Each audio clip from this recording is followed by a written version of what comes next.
Hi guys, Chester Westerford here, of course.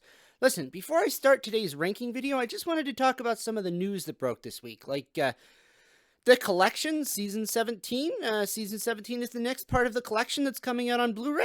I love that season. It's a great season, of course, script edited by the great Douglas Adams. Got some great stories in there, City of Death, Destiny of the Daleks, Shada. I mean, I think that's exciting. I think everyone was kind of wondering, are we going to get Shada in the Season 17 set? I thought it was probably very likely. Yeah, my predictions were all wrong about what he would be holding in his hand, of course. He's got his hat in his hand. I think I said maybe the book from Shada was what I expected, but yeah, this is awesome. I was going to do a trailer reaction, but life got in the way. I didn't have time the day it came out. And then the next day, well, you know, all of Doctor Who's social media went away for some kind of promotional event. So really curious to see what that's going to be about. Yeah, as of recording of this video, it's still down. With my luck, of course, it'll probably come back by the time I upload this. Yeah, Season 17, that's great. We're getting Shada. We're getting the definitive version of Shada. Yep. No, I'm just joking. It seems like we got more and more definitive versions of Shada coming out every day. But, yeah, every couple of years, rather. Yeah. I like that it's going to be in 6 parts, and I think they said updated animation, so I'm kind of curious about that. Yeah, awesome. What do you guys think about Season 17? I'll post some links in the description so you can take a look at it for yourself. Obviously, I can't post links to the Doctor Who.tv thing yet because it's not up yet, but maybe I'll post links for the Amazon listing or something like that just so you can check it out for yourself if you haven't already, which is very unlikely because I'm late with this news. But yeah, I think it's awesome. That cover's awesome. Look at that. At any rate, yeah, so on to the ranking video. With its reputation in the original series for reportedly sending kids behind the sofa, Doctor Who has had its share of terrifying, monstrous villains. Today I am going to be counting down for Halloween the top 5 scariest monsters in the new series. I'll probably do a classic series one at some point too, but I just kind of wanted to keep it simple, so yeah. Top 5 scariest new series monsters. Ooh. For 5 on the list, the Gas Mask Zombies. Stephen Moffat's first story for this new revival of Doctor Who sure jumped right into the scares which he would become known for during his Who career. He was great, of course, at taking already scary things, combining them, and making them scarier.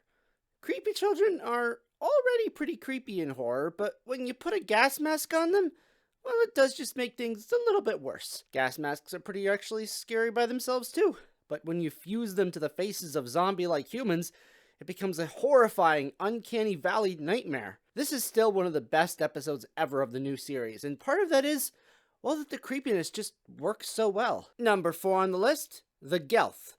Okay, when I saw this at maybe like 11 or 12 years old, and that old woman got up, attacked the sun, and walked off, I was terrified. It's the only time I think I remember being scared of a Doctor Who episode. These ghosts are just so creepy. Zombies are scary. Ghosts are scary. Possession is scary. When you put them all together, ghost-like beings inhabiting dead bodies, it's a really horrifying combination. I think the setting helps as well. The media has kind of trained us, maybe subconsciously, to be terrified of Victorian ghosts. It just kind of adds to the creepiness somehow. And the idea of a dead body rising up is scary enough, but also when you know it's an entity with malicious intent in the body of someone you may have known, it just makes it all worse. For number 3, I'm going to put the Weeping Angels. No matter what you think of Stephen Moffat's writing, you must admit that he has a great penchant, how do you say that, for creating monsters out of ordinary, everyday things. And this is probably the most successful execution of that concept. I think the reason these work so well is that it takes from multiple common fears. First of all, the statues themselves are pretty creepy, especially to someone who has a problem with the Uncanny Valley. Uncanny Valley is, I have to admit, a bit creepy.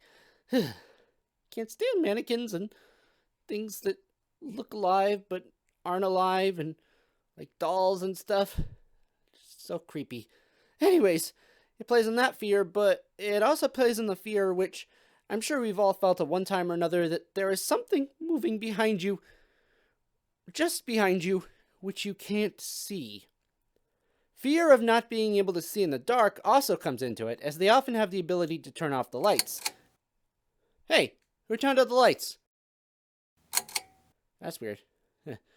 Overall, several things come together to make this one of the scariest monsters in Doctor Who history. Number 2, the Clockwork Man from Deep Breath. I don't usually hear about this one being particularly scary, but I'm not sure why. I mean, it's a robot who kills people, steals their parts, and puts them on himself. I know the girl in the fireplace kind of did that too, but this to me is worse since we saw more of it, and they were adding body parts to a spaceship.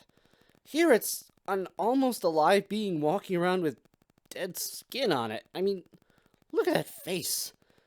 That's someone's dead face reanimated on a robot. It's kind of like a reverse Cyberman. And I mean, at least the Cyberman's biological components are technically still alive and part of the original pre-Cyberman person. These are just like if Disney's Imagineers actually took Lincoln's corpse, skinned it, and created their famous animatronic from that. The more I think about it, the more terrifying it gets. I'm just gonna move on to number 1 creepiest monster, who is the Beast from the Impossible Planet and the Satan Pit. Is it actually the devil? Is it an alien monster posing as the devil? Because that's one of humanity's greatest fears.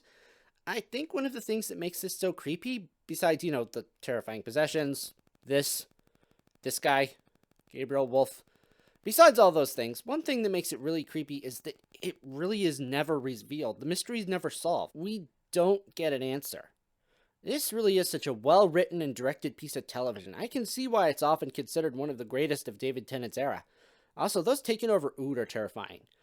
I mean, the Ood kind of become good guys after this, which I think is great, but they still keep their possessed creepiness from time to time, like in The Doctor's Wife. Oh, and if you really like creepily possessed Ood, check out the second War Master box set, The Master of Callus. They're really creepy there as well. Honestly, I almost put Possessed Ood as number 1 instead of the Beast, but then I figured since the Beast was also very creepy and he was the one making them creepy, he should get the top listing instead for the scares, frights, and terror. He deserves it, I guess. So I hope you guys enjoyed that video and the ranking. So yeah, what are your picks for the top 5 scariest monsters in Doctor Who's new series?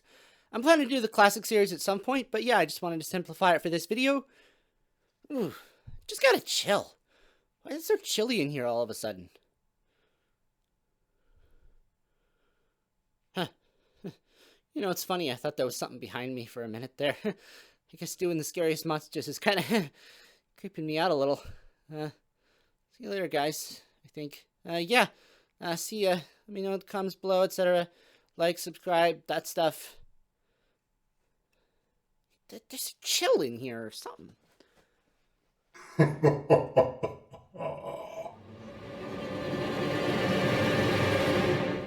Yeah, so of course, between the time of me filming this video and editing it, the big news came out that Doctor Who will return in Doctor Who Flux on October 31st. It's great to finally have a date, and I'm really intrigued by this. It seems like there's just, okay, so we knew there were going to be, 6 episodes, and they were all going to be one story. But I really think it's cool this story seems to have an overarching title, Doctor Who Flux. And yeah, cool. It's awesome.